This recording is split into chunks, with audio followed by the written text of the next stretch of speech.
আমাৰ বহুতেই বাঁহৰ ঢাৰিবিলাক বহে। এইবিলাক ঢাৰি যে ইমান টান টান ঢাৰিত বহুত সময় বহিব নোৱাৰে। শাস্ত্ৰত লিখিছে বাঁহৰ ঢাৰিত বহিলে, আয়ুৰ্বেদত লিখিছে মানুহ দৰিদ্ৰ হয়, ভাগ্যহীন হয়। তাৰমানে কি, বাঁহৰ ঢাৰিত বহিলে ভৰিবিলাকৰ নাৰ্ভৰ প্ৰব্লেম হ'ব। 3 ঘণ্টা বহাৰ পাছত আপুনি এলাহ আৰু তমগুণ আহিব, আৰু তমগুণ আৰু এলাহ আহিলে আপুনি কাম কৰিব নোৱাৰা হ'ব, আৰু কাম কৰিব নোৱাৰা হ'লে দৰিদ্ৰ হ'ব। প্ৰায় চাব আপুনি সকাম খোৱা ভকতসকলৰ এই একে অৱস্থা। ঘৰত কাম বন নকৰে মানে কি হয়, এলাহ আৰু তমগুণ। দিনটো সেইখন টানখন ঢাৰিখনত বহি থাকিব, আৰু পাছত বুঢ়া হ'বই নাপায়, ভৰি বহিব নোৱাৰা হ'ব, কঁকালৰ বিষ হ'ব। কেলে? সেইখন আসনত বহিবলৈ মানা কৰিছে নহয়। আসনখন কোমল হ'ব লাগিব। গোসাঁই আহিলে কোমল এখন পাৰি দিয়ে, আৰু আপোনালোকৰ গাঁৱৰ বয়সস্থ 80 বছৰীয়া এজন আহিলে ঢাৰিখন দি দিয়ে। সেই ঢাৰিখনত বহিব পৰা আছে ন? টিকাত মঙহ নাই। 80 বছৰীয়া বুঢ়া মানুহজনৰ টিকাত মঙহ নাই, আৰু আপোনাৰ দেউতাকক সেই ঢাৰিখনত বহাবলৈ বেয়া নালাগে জানো? বয়সক সন্মান কৰক, যে অন্তত আমাৰ গাঁৱৰ বয়োজ্যেষ্ঠ এজন কোমল আসনখন পাই দিয়ক। এতিয়া প্লাষ্টিকৰ ঢাৰিবিলাক লৈছে, সেই তাত নবহে নহয়, কোমল আসন লাগিব। তাতেহে ধ্যান কৰিব, মনোযোগ দিব। 3 ঘণ্টা ভাগৱত শুনিব লাগিব। ইমান টান ঢাৰিখনত বহিলে 3 ঘণ্টা পাৰিব জানো? জোৰ কৰি পাৰিব, কিন্তু আধা বয়সতে কি হ'ব, ভৰি বিষ হ'ব, নাৰ্ভৰ প্ৰব্লেম হ'ব, আৰু কঁকালৰ বিষ হ'ব। লাভটো কি হ'ব? চব বস্তুতে এটা দৰ্শন আছে, চব বস্তুতে বিজ্ঞান আছে। গতিকে আমাৰ নামঘৰবিলাকৰ এতিয়া প্লাষ্টিকৰ ঢাৰি। আমাৰ শাস্ত্ৰই কৈছে, বিজ্ঞানে কৈছে, প্লাষ্টিকৰ ঢাৰিত বহি গুৰু সেৱা নহয়। কেলে? আৰ্থ কানেকশ্যনটোৱে নহয়। আৰ্থ কানেকশ্যন নহয়, লাইট নজ্বলে। আপুনি কেনেকৈ ভগৱানক পাব? ভগৱান হ'ল লাইট, সূৰ্য পোহৰ। তে ভগৱানৰ লগত কানেকশ্যন কৰিব লগা হ'লে আৰ্থ কানেকশ্যন লাগিব, আৰু আৰ্থ কানেকশ্যন হ'বলৈ প্লাষ্টিকৰ ঢাৰিত বহিলেতো নহ'ব। তে আজি প্ৰায় নামঘৰবিলাকত চব প্লাষ্টিকৰ ঢাৰি।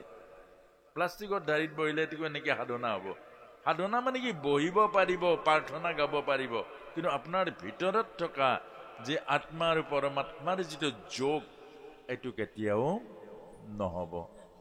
সেইকাৰণে আমাক এই 6ষ্ঠ অধ্যায় ধ্যান যোগত লিখিছে যে তলত কোমল পাৰি, তাৰ ওপৰত কম্বল, তাৰ ওপৰত মৃগচৰ্ম পাৰি, চাকি যেনেকৈ বতাহ নহ'লে সম্পূৰ্ণ ওপৰলৈ জ্বলি থাকে, ঠিক আমাৰ কামনা বাসনাৰূপী বতাহক নাশ কৰি, চিত্ত শান্ত কৰি আমাৰ আত্মাক ওপৰলৈ তুলি লৈ যাব লাগে। এই কথাটোকেই আমাক কৈছে ধ্যান যোগত। গতিকে যিখিনি কথা এইখিনি কৈছোঁ, এইখিনি কোৱা কথা, যে কোৱা কথাখিনি যদি সত্যতা আছে আপোনালোকে বিচাৰিব, হয়নে নহয়।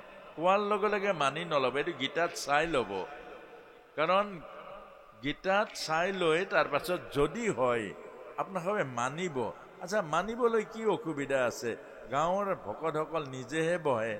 গতিকে আপোনালোকে কোমল আসন গোটাই ল'ব। কেলে নোৱাৰিব? খাওঁতে কিমান টকা খেদায়, খাওঁতেতো বহুত টকা খেদাই দিয়ে। অন্তত বহা আসনখিনি আপোনালোকে ল'ব পাৰিব। গতিকে আপোনালোকে এনেকুৱা কোমল আসনখিনিৰ ব্যৱস্থা কৰিব।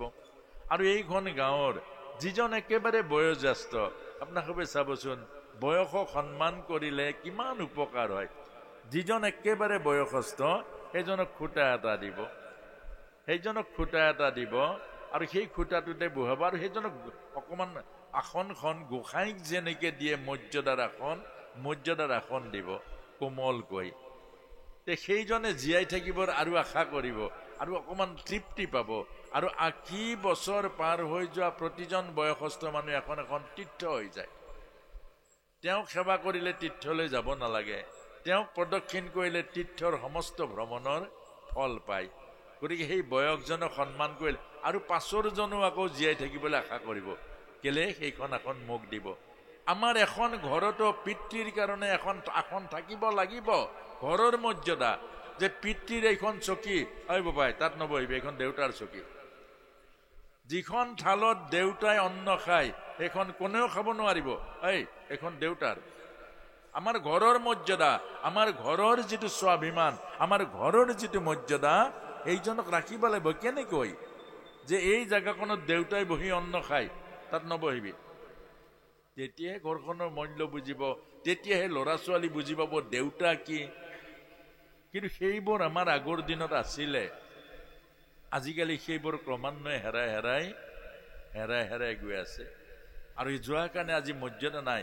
আজি বয়সস্থসকলে যে এটাই কথাই কয়, বোলে প্ৰভু যাব লাগে, ইয়াৰ পৰা যাব লাগে। কেলে চবে কোনেও সন্মান নকৰে, কোনেও মাতষাৰ নিদিয়ে।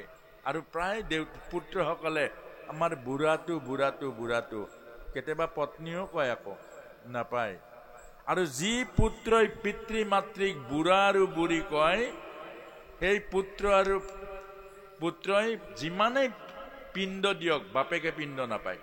মনত ৰাখিব, ডায়েৰীত লিখিব। যি পুত্ৰই মাক বাপেকক বুঢ়া আৰু বুঢ়ী বুলি কয়, সেই পুত্ৰই পিণ্ড দিলে পিতৃয়ে নাপায়। কাৰণ শাস্ত্ৰত লিখিছে পিতৃ আৰু মাতৃৰ পিণ্ড আছে, বুঢ়া আৰু বুঢ়ীৰ পিণ্ড নাই। কিন্তু আপোনাৰ মনতে শ্ৰদ্ধা নাই, বুঢ়া বুঢ়ী তুচ্ছ ভাৱনা আছে। গতিকে আপোনাৰ শ্ৰদ্ধা মানে কি শ্ৰাদ্ধ, শ্ৰাদ্ধ মানে কি শ্ৰদ্ধা। আপোনাৰ জীয়াই থকাজনৰে শ্ৰদ্ধা নাই। সেইকাৰণে এইবিলাক হ'ল আমাৰ শাস্ত্ৰই কৈছে। গতিকে 6ষ্ঠ অধ্যায় ধ্যান যোগত এইখিনি আমাক কৰিব দিছে। কৰিবলৈ যত্ন কৰকচোন। আমি দিনটো অন্তত গধূলি নিজৰ ধ্যানটো অকণমান কৰক। বহিব লাগে, মন শান্ত কৰিব লাগে। আমাৰ এইটো প্ৰজ্ঞা চক্ষু, এইটো পিটুইটাৰী গ্লেণ্ড, এইটোৱে হ'ল আধ্যাত্ম শক্তি। ইয়াতেই মনটো আনি অন্তত ভাবিব লাগে, মই দেহ নহয়, মই মন নহয়, মই আত্মা, মই জন্ম মৃত্যু ৰহিত, মই আত্মা, মোৰ জন্ম নাই, মোৰ মৃত্যু নাই, মই সনাতন সত্য, মই পৰমাত্মাৰ অংশ, মই সুখ স্বৰূপ, শান্তি স্বৰূপ, মই আনন্দ স্বৰূপ, মই আনন্দ স্বৰূপ। এইকণ ভাবিব লাগে। এইকণ ভাবক আপুনি। এদিন আপোনাৰ ভাৱনা যেতিয়া গাঢ় হ'ব, আপোনাৰ আত্মাৰ সকলো গুণ আপোনালোকে আহি পৰিব আৰু আপোনাৰ মুখ উজ্জ্বল হ'ব। মুখত সদায় সৰগীয়া হাঁহি এটা ৰাখি দিওঁ। হাঁহিলেনো কি যায়? খং কৰিলে কি পায়? এবাৰ খং উঠিলে 10,000 আধ্যাত্মিক চেল মানে কোষ মৰি যায়। এবাৰ খং উঠিলে শক চাৰ্কিট জ্বলি যায়। খং কৰিলে কি পায়? সন্তসকলে কৈছে, আৰে ভাই गुस्सा करने से क्या मिलता है तुमको? दियासलाई काठी जैसा है। अगर दियासलाई काठी जलाएगा तो अपने जलेगा, पहले अपने जलेगा। दियासलाई काठी मारिले निजे জ্বলে, আনক জ্বলোৱা নজ্বলা পাছৰ কথা। খং উঠিলে নিজে নষ্ট হয়, পাছত আনক জ্বলোৱাটো বেলেগ কথা। সেইকাৰণে गुस्सा करने से क्या मिलता है? कुछ नहीं मिलता है, नुकसान होता है। क्रोधोत भवति सन्मोहा, भगवत गीतार श्लोकत কৈছে। क्रोधोत भवति सन्मोहा, सन्मोहा स्मृति विभ्रम, स्मृति भ्रंशात बुद्धिनाशो, बुद्धिनाशात प्राणोच्छति। যার বেশি খং উঠে তার স্মৃতি শক্তি নষ্ট হয়ে যায়। গতিকে জোর পৰা লাভ নাই, জোৰ পৰা লাভ নাই, তাক এৰিব লাগে। জোৰ পৰা লাভ আছে, তাক ধৰিব লাগে। এতিয়া আমাৰ 7ম অধ্যায়ত কৈছে জ্ঞান বিজ্ঞান যোগ। জ্ঞান বিজ্ঞান যোগ। জ্ঞান হল নিৰ্গুণ, বিজ্ঞান হল সগুণ। জ্ঞান মানে আত্মা আৰু বিজ্ঞান হল দেহ। এতিয়া দেহটো মৰে নেকি? দেহো নমৰে, কাৰণ দেহ হল ভগৱানৰ শক্তি, আত্মা হল ভগৱানৰ অংশ। গতিকে শক্তি আমাক বিজ্ঞানে কৈছে এনাৰ্জি কেতিয়াও লোকচান নহয়, ই ৰূপান্তৰ হয়। এনাৰ্জি লোকচান হয় জানো? ৰূপান্তৰ হয়। লোকচান নহয়, ৰূপান্তৰ হয়। তে মৰিল জানো? পঞ্চভূতৰ শৰীৰ, পঞ্চভূতৰ পৰা আহিছে। খেতিয়প তেজ মৰুদ্বম, মাটি পানী আকাশ বায়ু আৰু অগ্নিৰ পৰা আহিছে, শৰীৰ বনিছে, আৰু এদিন শৰীৰটো নষ্ট হৈ গ'ল। মাটিৰ লগত মিলিল, অগ্নি অগ্নিৰ লগত মিলিল, আকাশ আকাশৰ লগত মিলিল, বায়ু বায়ুৰ লগত মিলিল, পানী পানীৰ লগত মিলিল। আকৌ দৰকাৰ হ'ল, আকৌ মাটি পানী বায়ু আনি আকৌ বনাই দিলে। অৰ্থাৎ আমাক এইটো শিকাইছে ব্ৰহ্মতত্ত্বৰ ওপৰত যে চপৰা এটা, দলি চপৰা এটা আপোনাৰ হাতত আহিলে, এইটো দলি চপৰা, আপুনি গুৰি কৰি দিয়ক, ফু মাৰি দিয়ক, ধূলিখিনি উৰি গ'ল। তাৰমানে কি? মৰিল মানে কি? নেদেখা হ'ল। আকৌ ধূলিখিনি চপাই দিয়ক, লাৰু বনাই দিয়ক, আকৌ চপৰা হৈ গ'ল। চপৰা মানে কি? জন্ম হৈ গ'ল। দেখা পোৱা জন্ম, নেদেখা মৃত্যু। আপোনাৰ মোৰ কাৰণে এইটো অজ্ঞানতাৰ, অবিদ্যাৰ কাৰণে। কিন্তু জন্মও নাই, মৃত্যুও নাই। দলি চপৰাটো গুৰি হৈ গ'ল, উৰি গ'ল, আকৌ চপাই দিয়ক, আকৌ লাৰু হৈ যাব। ধৰিব পাৰিছেনে?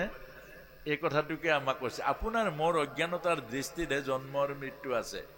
জন্মৰ মৃত্যু দেহৰো নাই, জন্মৰ মৃত্যু আত্মাৰো নাই। পূৰ্ণমদঃ পূৰ্ণমিদং পূৰ্ণাৎ পূৰ্ণমুদচ্যতে পূৰ্ণস্য পূৰ্ণমাদায় পূৰ্ণমেব অৱশিষ্যতে। এক পূৰ্ণ ব্ৰহ্মৰ অনন্ত কোটি অংশ ক্ষুদ্ৰ ক্ষুদ্ৰ কণিকাই পূৰ্ণতা প্ৰায়, আৰু চব পূৰ্ণ। এগুচি বন্তিৰ পৰা 1,00,000 বন্তি জ্বলাই দিয়ক, এগুচিত কিবা কমিব জানো? ইয়াৰ পৰাতো 1,00,000 বন্তি জ্বলিলে, জ্বলাই দিলে, ইয়াত কিবা কমিব জানো? ইন্ধন কমিবনে? ইয়াৰ পৰা জীৱৰ জ্বলিলে তাত কম থাকিব নেকি? ইয়াৰ পৰা জীৱৰ জ্বলিলে তাত কম থাকিব নেকি? এইটোৱেই। অৰ্থাৎ ঈশ্বৰ পূৰ্ণ, জীৱ পূৰ্ণ। কিন্তু জীৱই মায়াত থাকি ঈশ্বৰক নাজানে, অৰ্থাৎ সেইকাৰণে জীৱ অপূৰ্ণ। কেলে? জীৱ বডি কনচিয়াছ, ঈশ্বৰ হ'ল সোল কনচিয়াছ। আৰু আপুনিও যদি সোল কনচিয়াছ হৈ যায়, ঈশ্বৰ আৰু আপোনাৰ মাজত কোনো পাৰ্থক্য নাথাকিব। হনুমানে সেই কথাটো কৈছিলে প্ৰভু ৰামক, যে মই যেতিয়ালৈকে দেহত থাকো মই বান্দৰ, আৰু আপুনি শ্ৰীৰাম।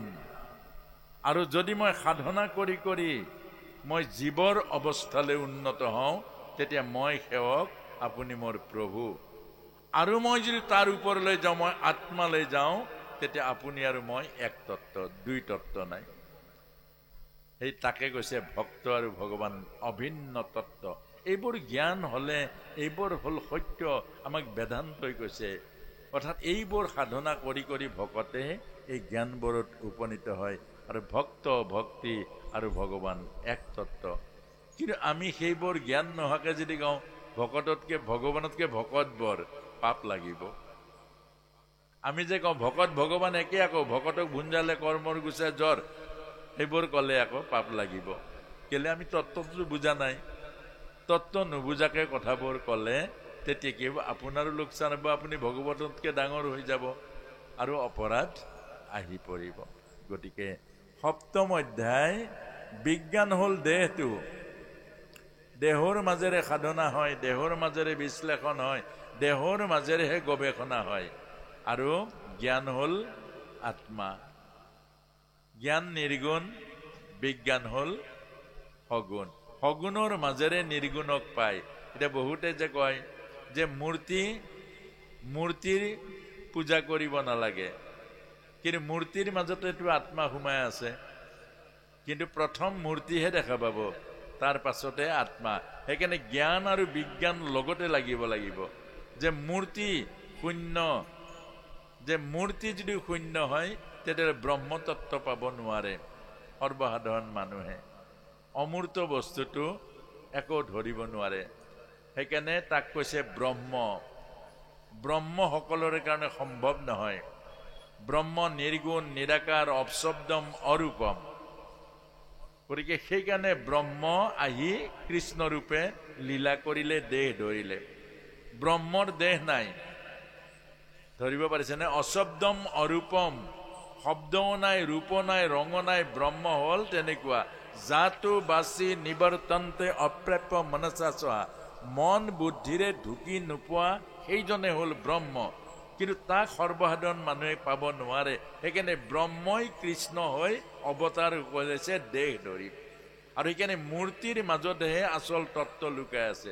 এতিয়া ভকত মূৰ্তি, তাৰ পাছতহে আত্মতত্ত্বক পাব। মূৰ্তিয়ে যদি নাথাকে আপুনি ক'ত মুচিব?